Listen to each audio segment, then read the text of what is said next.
Hi అండి, కొర్రలతో పులిహోర rice చేసుకుందాము. 1/2 కిలో చికెను, కొర్రలు అయితే ఒక కప్పుడు తీసుకున్నాను.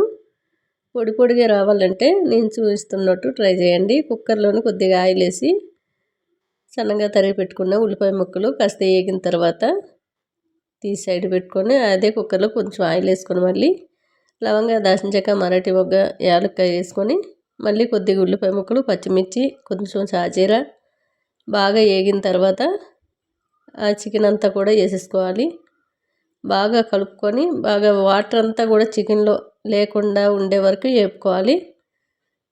కొద్దిగా అల్లం వెల్లుల్లిపాయ పేస్టు, స్టవ్ మీడియంలో పెట్టి చేసుకుంటే చాలా త్వరగా అవుతుంది, పొడి పొడిగా వస్తుంది.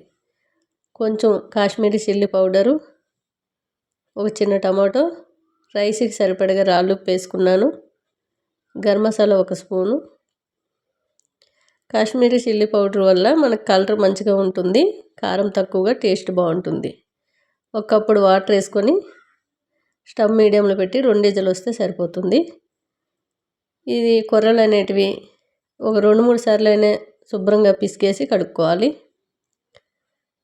నాకు ఫోన్ స్టాండ్ ఇరిగిన వల్ల ఒక చేత్తో ఫోన్ పట్టుకొని చేసిన వల్ల కొంచెం ఇట్లా కదులుతున్నట్టు వీడియో వచ్చింది. సారీ అండి, ఏమనుకోవద్దు. నేను కింద దించేసి 2 విజిల్లు వచ్చిన తర్వాత ఆ కడిగి పెట్టుకున్న కొర్రలంతా కూడా నీట్గా వేసేసుకొని ఒక కప్పుడు వాటర్ పోసి ఒక 1/2 చెక్క నిమ్మరసం వేసుకున్నాను. ఒక కప్పుడు వాటర్కే ఉడుకుతాయి అంటే చికెన్లో ఉన్న వాటర్ సరిపోతుందండి.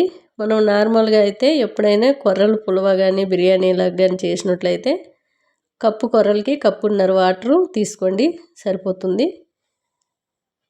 మనకి చక్కగా ఇలా లాస్ట్లో కొంచెం నెయ్యి వేసుకొని కింద దించిన తర్వాత చల్లగా అయిన తర్వాత ఓపెన్ చేసి నెయ్యి వేసి మళ్ళీ మూత పెట్టేసి బాగా చల్లగా అయ్యే వరకు కూడా ఉంచుకుంటే మనకి పొడి పొడిలాడుతూ చక్కగా కొర్రలు పులిహోర రైస్ చాలా బాగుంటుంది.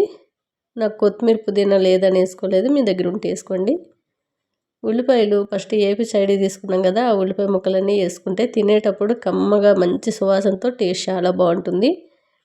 ఇవి చూస్తుంటే నాకు ఎట్లా అనిపిస్తుందో ఫిష్ ఎగ్ ఉంటుంది చూడండి, అలా అనిపిస్తుంది. పొడి పొడిగా ఫిష్ గుడ్ లాగానే అనిపిస్తుందండి. టేస్ట్ అయితే చాలా చాలా బాగుందండి. ఒక్కసారి తిన్నారంటే మళ్ళీ మళ్ళీ చేసుకుని తింటారు. కుక్కర్లోని మొత్తం చల్లగా అయ్యే వరకు కూడా దమ్ముకి పెట్టినట్టు అలా పెట్టేసి వదిలేయాలి. 2 విజిల్లు వచ్చే వరకు ఉడికించుకొని కింద దించేయడమే, చాలా బాగుంటుంది. పీసెస్ చూసారా, చాలా జ్యూసీగా చాలా బాగున్నాయి.